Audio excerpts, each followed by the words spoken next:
So it's an honor to have you back. A friend of mine, Kid Rock, sometimes referred to as Bob. I know him as Bob, but he's been a good friend for a long time, many years, and he's been after something that is for the good of a lot of people, including, in particular, the public, and having to do with ticket sales and scalping and all of the gouging that you have been reading about. That's gotten worse and worse with time. And I didn't know too much about it, but I checked it out, and it is a big problem. And I think you've been trying to get this done for 20 years or something. He said Trump got it done in 2 weeks. But we came up with a very serious EO, and I'm going to sign it now, and maybe I'll ask you, Will, to explain a little bit about it, please. Of course, sir. So this is an executive order, as you said, that deals with the ticket reselling business. For fans of live entertainment and for entertainers as well, the ticket reselling industry has become a huge issue.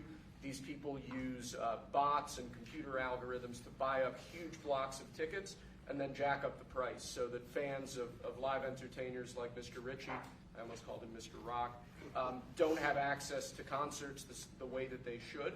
And when they do, it's at exorbitantly high prices. So what this executive order does, it charges the FTC and the Department of Justice with rigorously enforcing laws on the books in collaboration with state attorneys general that have power over consumer protection and other people who have the power to really crack down on this issue so that entertainers and fans won't be subject to these abusive and oftentimes illegal practices. Good. Thank you very much. Bob, do you want to say something? Yeah, anybody it doesn't matter your politics. First off, thank you, Mr. President, because this has happened at lightning speed. I know you I want to make sure Alina Habba gets her credit too, because I know she worked very hard on this, but thank you for making this happen so quick. Anyone who's bought a concert ticket in the last decade, maybe 20 years, no matter what your politics are, knows that it's a conundrum. You buy a ticket for $100, by the time you check out, it's $170. You don't know what you can charge for it, but more importantly, these bots.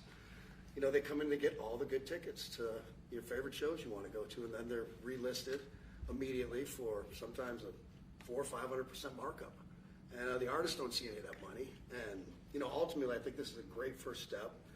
I would love down the road if there would be some legislation that we could actually put a cap on the resale of tickets. And I'm a capitalist and a deregulation guy, but they've tried this in some places in Europe, and it seems to be the only thing that's us as artists be able to get the tickets into the hands of the fans at the prices we set. I'll be the first one to say, and I know the president doesn't like when I say this, but I'm a little overpaid right now.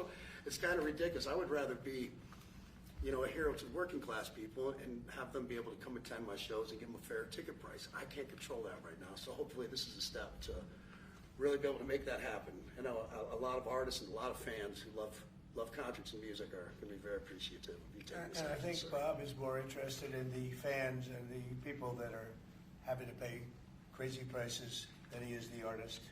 Maybe the artist a little bit, but the fans a lot. I've spoken to him over the years about it, and it's been it bothers him. It bothers a lot of other artists too. You see, does. the artists, and they go out with a $100 ticket and it sells for $2,000 the following night. And they seem to be able to sweep up the best locations too, which is pretty amazing. So They've only enforced that Box Act one time, I believe. Yeah. A couple years ago in New York City, I think we got a $2 million fine. And that's the only time they've enforced that act. And who's the primary culprit? Who sells these tickets? It's the scalpers. It's these bots go in, and they're automated, so you're But is there a company involved? You might not want to No, say. no. Well, there's reselling markets. All yeah. I think I know, Peter. But that's all right. Don't get him involved. Maybe What company do you think it is? Maybe they're more innocent than we think. Huh? Well, if you think of it, like if Ticketmaster sells a ticket, if you buy a ticket and go to a show, you're in a lot of ways their worst customer. Because they make another 17 whatever percentage every time that ticket resells. So they don't want to enforce the Bots Act necessarily because they're making more money off it. The artists don't see any of that money, but that's not what I'm advocating for. Is for me to make more money. I want the fans to have fair ticket prices, to be able to go and enjoy more shows. I know people that they decide on a family vacation or going to their favorite concert once a year rather than, my parents used to go see multiple shows when you could afford them back in their day.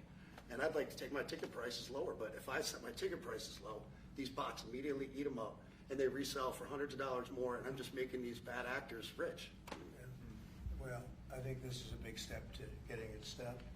Do you have something, Brian? Yeah, I do actually. I actually feel that the consumer is going to take the money that they've saved and actually buy merch, which you guys have a big percentage of, or do concessions, which you guys split with the venue on that as well. So I think their money We don't goes share first. concessions a lot. No?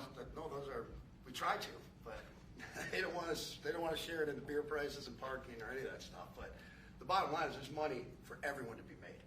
There's plenty of money to go around. You know, no one's going to really lose here. You know, Ticketmaster, if we can get a cap, they're going to lose some money. But I've already talked to CEO Michael, and he's given me his word. He's on board for it. I was talking to Jacoby with Papa Roach earlier, and by the way, he's a big fan of what you're doing, President Trump, digging into this whole scalping and the bots.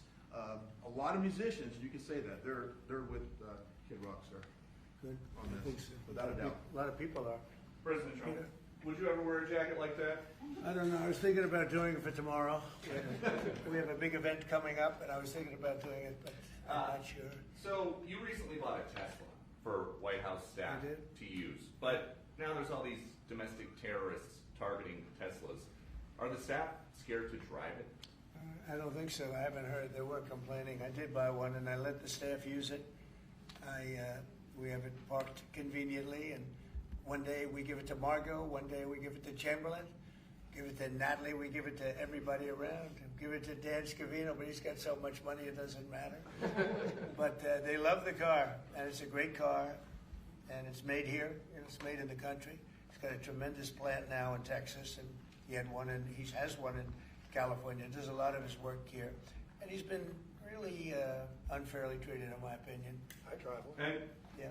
there's this other story, I know it's hypothetical right now, but if you were allowed for some reason to run for a third term, is there a thought that the Democrats could try to run Barack Obama against you I'd love that. for his third term? Boy, I'd love that. That would be a good one. I'd like that. No, people are asking me to run, and there's a whole story about running for a third term. I don't know. I never looked into it. They do say there's a way you can do it, but I don't know about that. But I have not looked into it. I want to do a fantastic job. We have 4 years, just about, almost close to 4 years. Time is flying, but it's still close to 4 years, and we're getting a lot of credit for having done a great job in the first almost 100 days. And we have some big things we're going to be announcing over the next 2 days, and you know very well, Peter, and I think it's going to be something that's going to bring a lot of wealth back to our country, tremendous wealth back to our country, actually. And other countries are understanding it because they've been ripping us for 50 years, longer, but they've been ripping us off for years, right from the beginning. And I think this is going to be an amazing, I call it a lot of different names, but it's really, in a sense, it's a rebirth of a country because how we could have afforded to do what we did. We help everybody, and they don't help us. I really, the term I like best probably is the liberation of America. It's the liberation of this country because it's incredible. Look, we have 36 trillion in debt for a reason, and that accumulates over a long period of time. So I think what you're going to be seeing over the next couple of days will be very inspiring to a lot of people. You know, they had a lot of auto plants being built in a certain country.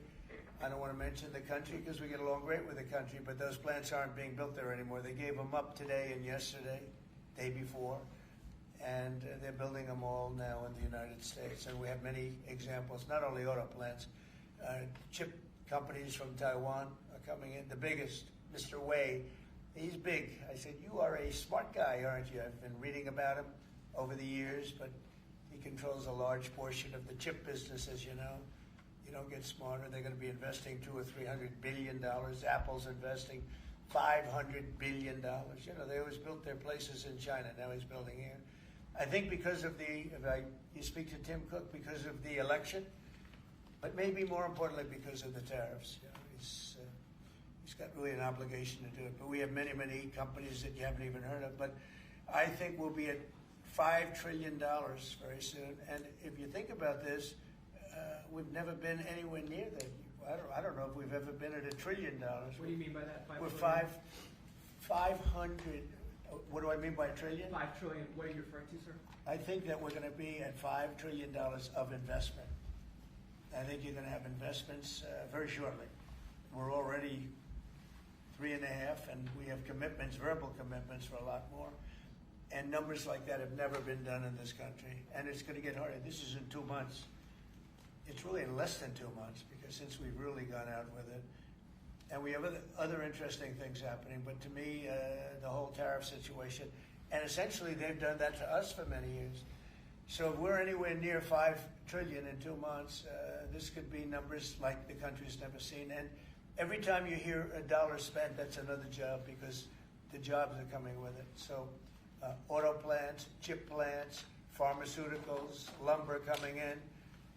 We have things happening in this country. I'm not sure that they've ever seen it. Steel, we have tariffs on steel. They've been here for a while. Steel and aluminum. Nobody's ever seen anything like we're witnessing now. Nobody's ever seen anything. Most of you agree with that. I mean, it's nothing much you can't agree with. We have things happening in terms of jobs and investment, the likes of which I don't think we've ever seen. If you look at, let's say, $4 to $5 trillion in a period of a month and a half, that's even more than you do with your concerts, which are always sold out, right? Nobody's ever seen numbers. And think of it, where Apple's at $500 billion, as I said, but they always used to spend that money in China. Now they're spending it here. That means they're going to build. Now, they don't have any tariffs. Remember, there are no tariffs if you do your product here, if you build whatever it is in the USA. One of the things we're also trying to get is if you buy a car that was built in the USA, you get a deduction on interest.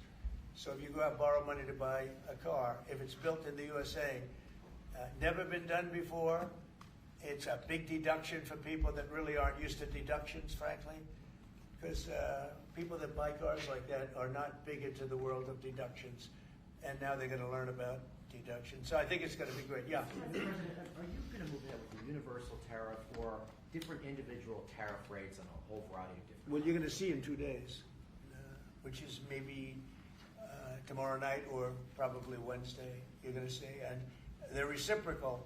So whatever they charge us, we charge them, but we're being nicer than they were. We have a lot of countries, friend and foe. I always say friend and foe, but the friend in many cases is worse than the foe. They took advantage of us, and we are going to be very nice by comparison to what they were.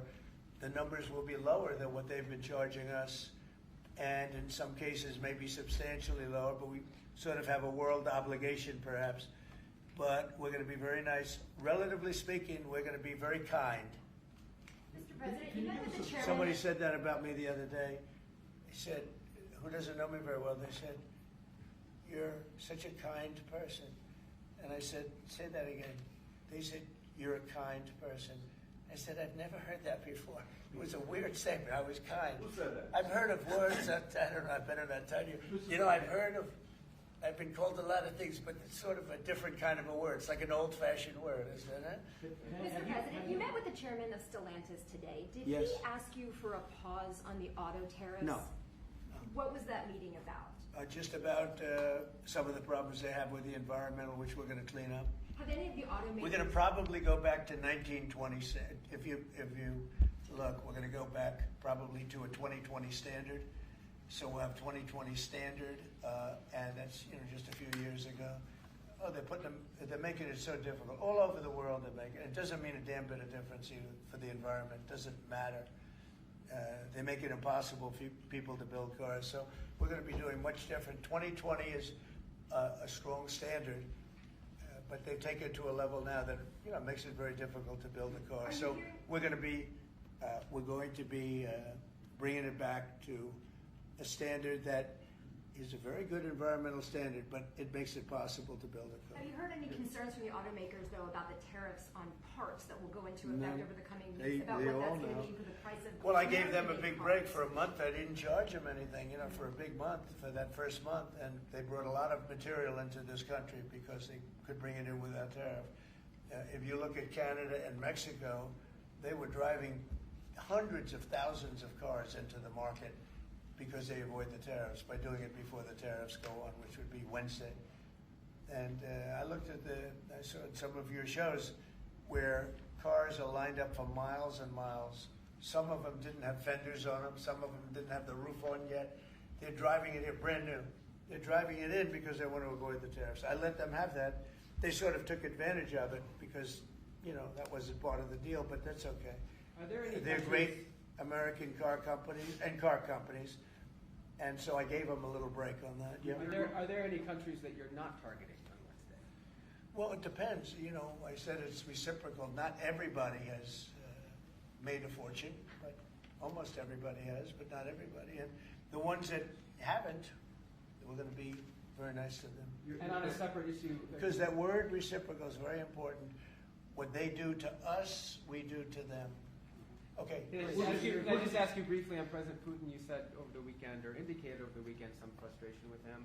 How serious are you about imposing oil sanctions on No, I Russian want oil? to see him make a deal so that we stop Russian soldiers and Ukrainian soldiers and other people from being killed. But mostly it's Russian and Ukrainian soldiers.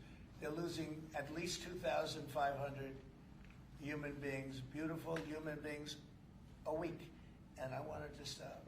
And some people would say, why do you worry about Russian soldiers or Ukrainian soldiers? I worry because it's like they're just like you people. They're like us. They're like all of us. And I seem to have an ability to do those things. And if I can do that, I think it's a very worthwhile thing to do. And I think we will. No, I want to make sure that he follows through, and I think he will. I don't want to go secondary tariffs on his oil, but I think, it's something I would do if I thought he wasn't doing the job. I did it with Venezuela, secondary tariffs, and you know what happened? Every boat left the harbor. Did you see that? It was a beautiful thing to see. The whole harbor emptied out.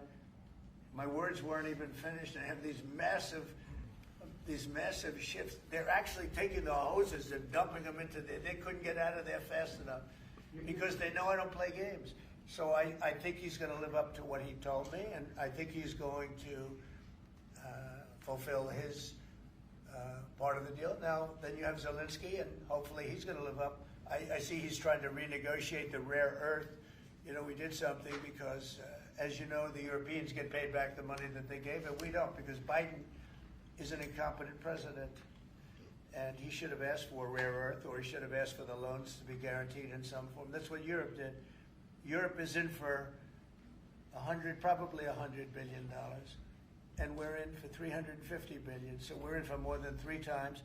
And now you could make it a little bit less than that, but it doesn't matter. Whatever the number, we're in for substantially more than Europe. We could be in for $350 billion. They have no idea because Biden wasn't a good bookkeeper except for himself. And what happens is we made a deal for rare earth. It was all done. And I heard through you, I haven't spoken to them yet, but through you I heard that they're now saying, well, I'll only do that deal if we get into NATO or something to that effect. Well, that was never, number one, discussed. Number two, I think it's going to be long before Putin, they said you're not going into NATO. And it could be, that's probably the reason the war started, actually. We're hours away from a very special election. Wisconsin, Florida. I want to share your thoughts on Republican voters to not sleep on this. Yeah. 2 very important races to get. Well, it's a big race, Supreme Court race in Wisconsin. It's taking place essentially as it was early voting, and so we'll see what happens. It's a big race. I love Wisconsin. We won Wisconsin. Republicans typically don't do very well in Wisconsin, but I did. I actually won it twice. I actually probably won it 3 times to be exact. We played their side. Not probably. I won it 3 times. We had a rigged election the second time, but that's one of those things. We had to make this one too big to rig. Would you agree with that, Brian? Yes, Too big sir. to rig? Yes, sir.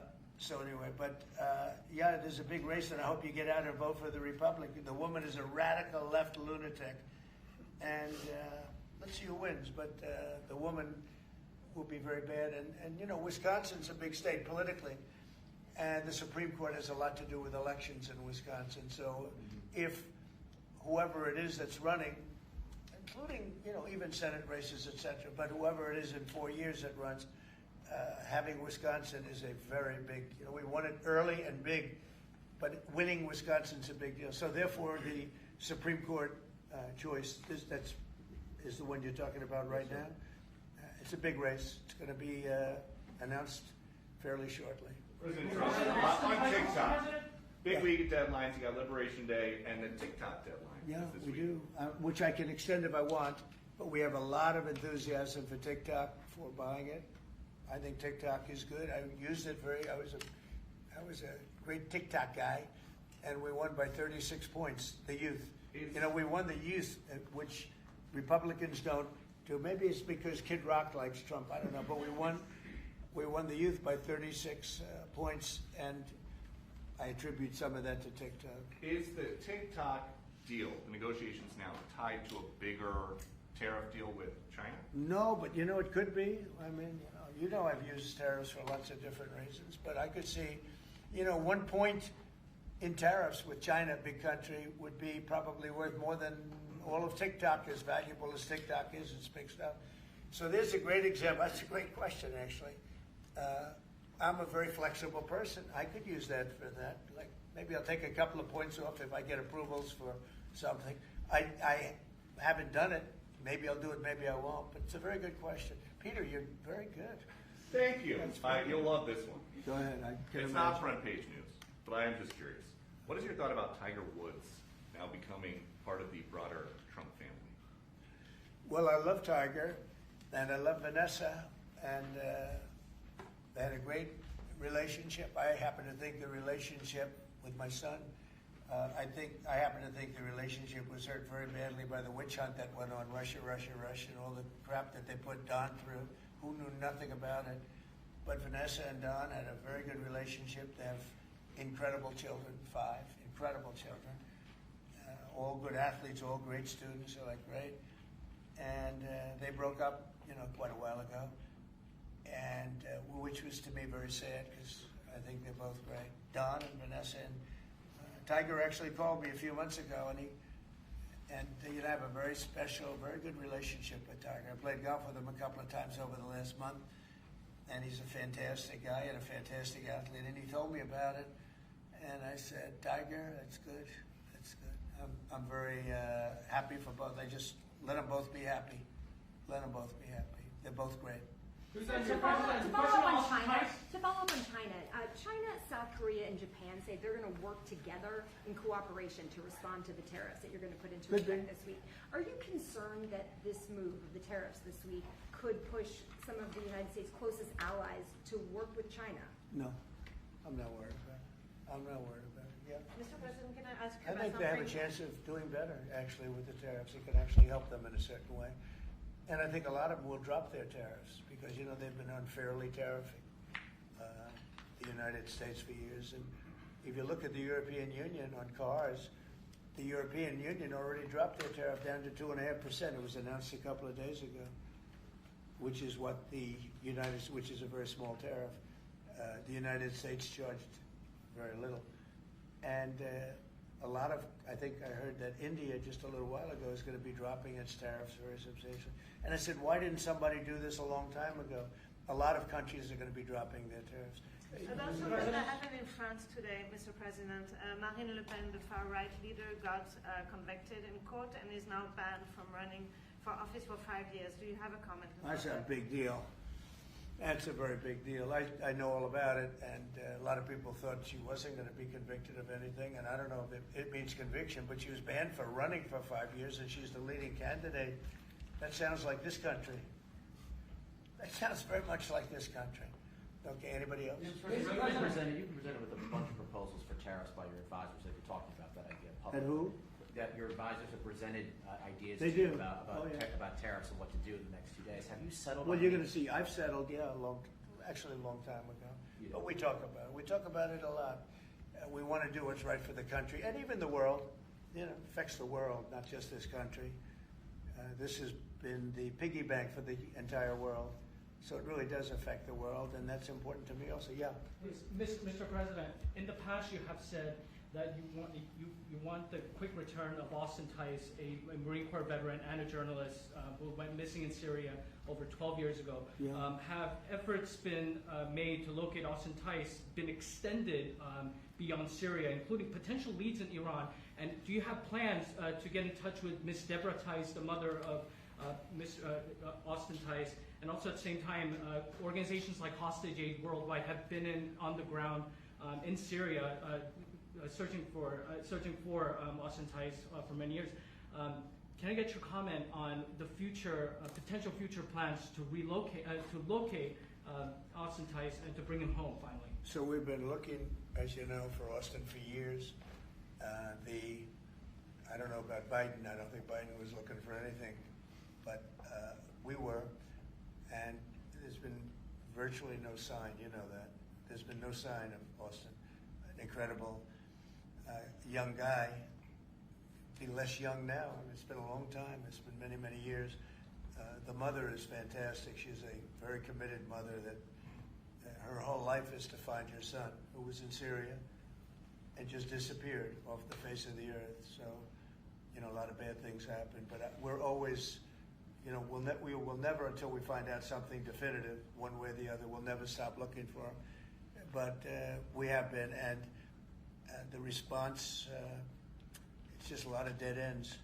He's been gone for a long time. The problem is there's never been a sighting. You know, sometimes you'll have somebody you're looking for him and there's a sighting. There's never been a sighting of Austin, but we are out there and we have great respect for his family and for his mother. She's been unbelievable. Yeah, Mr. please. President, a question about... No, behind you. Oh, apologies. Yes, you've had outreach with the leaders of Russia and China.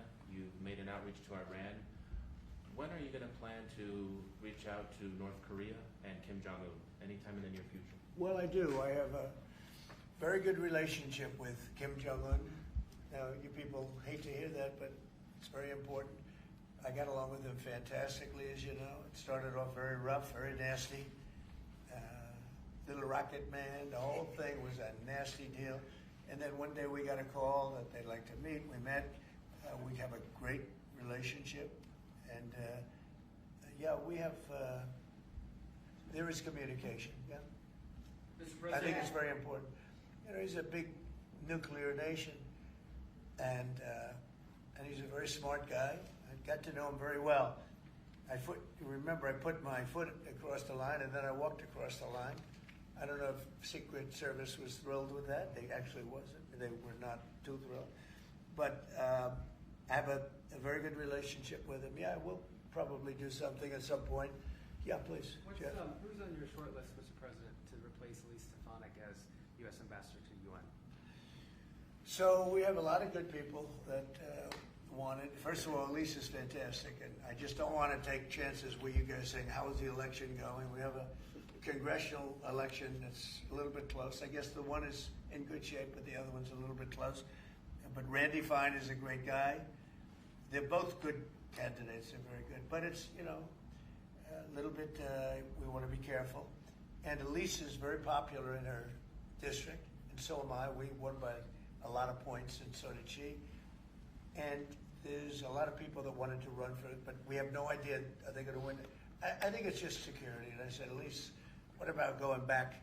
Because they love you there, and she's going to take a big leadership position with Mike Johnson and the group, the speaker.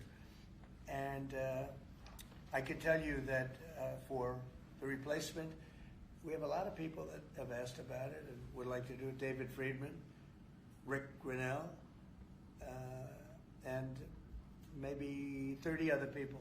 Everyone loves that position. That's a star-making position. And so we'll see what happens. But we have a lot of people that are interested in going to the United Nations, as you can imagine. Yeah. So get a quick music question. Favorite song to play live is what? And then my question for you, Mr. President, your favorite rally you did last year, 2024. What was your favorite one? Favorite song to play live? Yeah, favorite song to play live. Oh, that's a tough one. It'd have to be one of the hits, probably Cowboy or Ball with the Bar. There's a song that I've played every night that was never a singular hit that I probably should not say the words to in this office right now.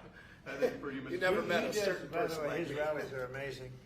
He does great and gets big crowds. He's really a star when it comes to that. He is a very talented guy.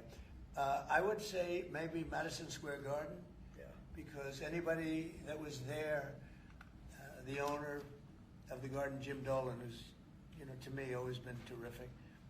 He said this, he's never seen anything like it. We had when you announce Madison Square Garden, you know, it's a big arena, but we sell out big arenas. We sold out in Milwaukee. We sold out at every big arena. We never had empty seats. It's amazing.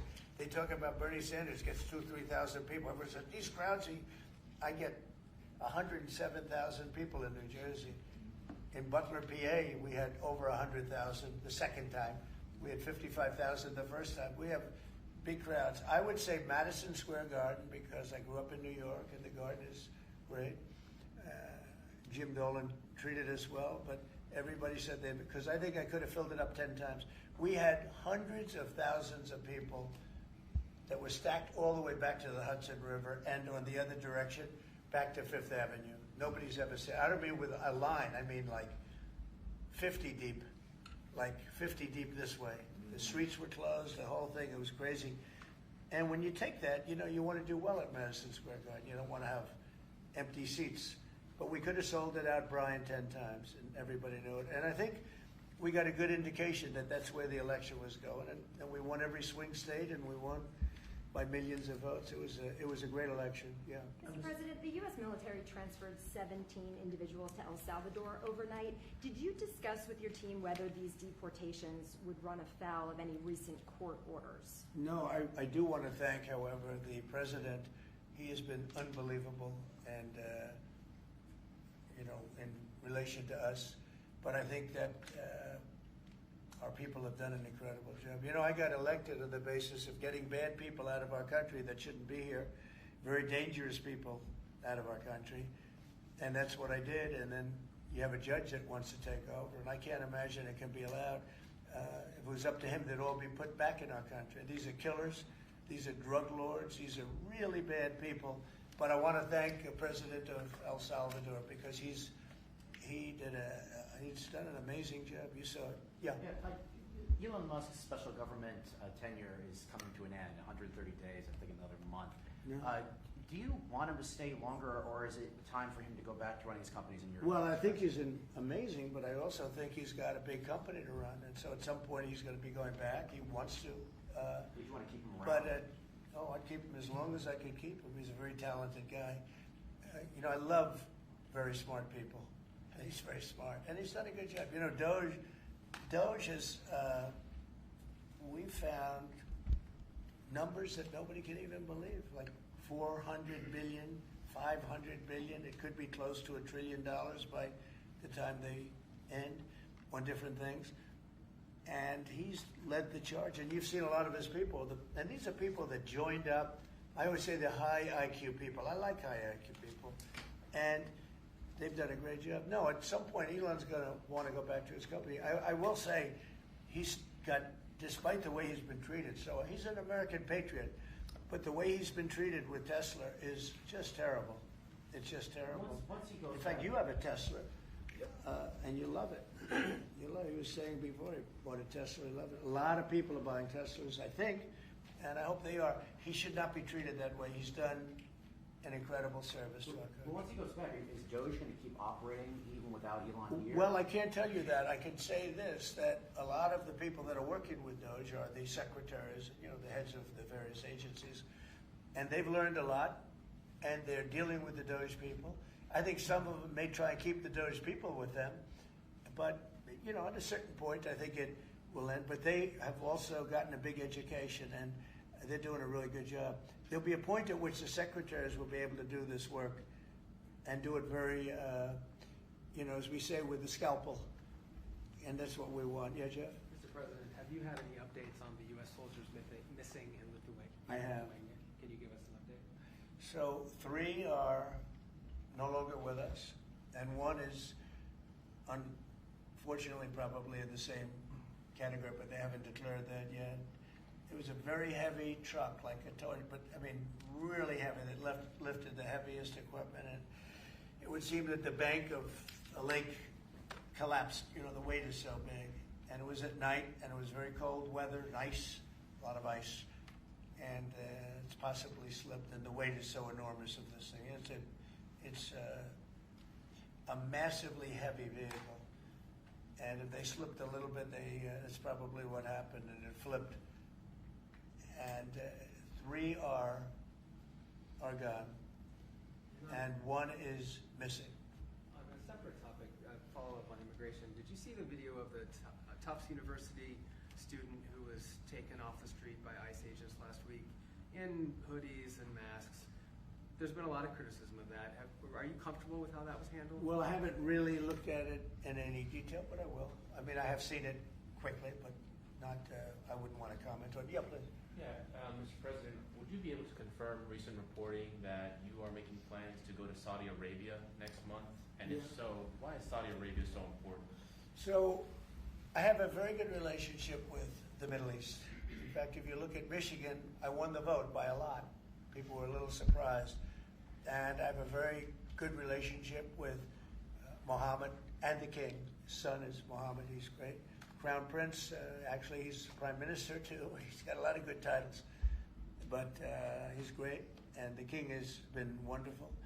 And if you remember, last time I went to Saudi Arabia, I put him first in the list because they agreed to buy $450 billion worth of American goods, military and otherwise. And they did, and it was an unbelievable day. It was in this gorgeous ballroom, and companies were there from many, probably 100 companies, and they were given anywhere from $40 or $50 million to less, and more, actually. In case some of them were given numbers that were just many times that amount. I think we had a couple of $20 billion deals, and big stuff. And it's a very rich country because of oil. And we are a very rich country ultimately when we straighten it out because of oil.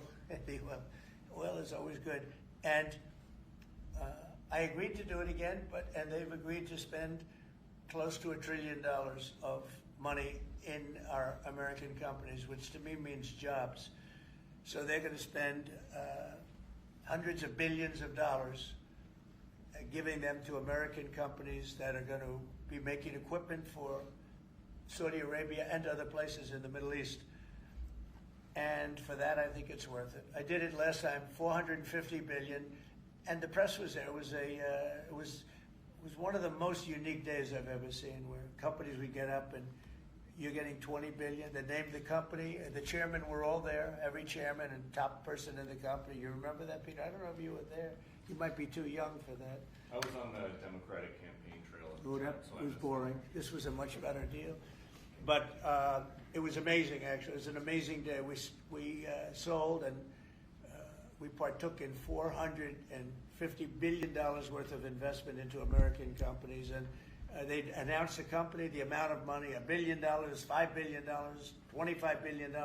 And the chairman of the company, many of whom, well-known figures, prestigious figures, great business leaders, they went up, they shook the hand of somebody, and they would sit down, and we just had a big investment made. So it was a record. Nobody ever beat it before. $450 billion worth of jobs. I view it as jobs more than anything else. And now we're close to $1 trillion, so it's more than double the number that we did when I first came to office. And this trip takes place next month? It could be next month, maybe a little bit later, yeah. And we're going to Qatar also.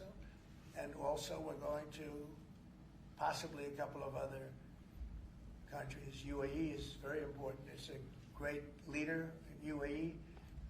And I had his brother here the other night, if you saw that. We had a wonderful guy, a wonderful family. So we'll probably stop at UAE and Qatar, and as I used to call it, Qatar. Nobody's ever told me right or wrong. I always like to say Qatar, but it's Qatar. They like to say Qatar. And Saudi Arabia, the three of them, and then we'll go other places also. But in the Middle East, those seem to be the three.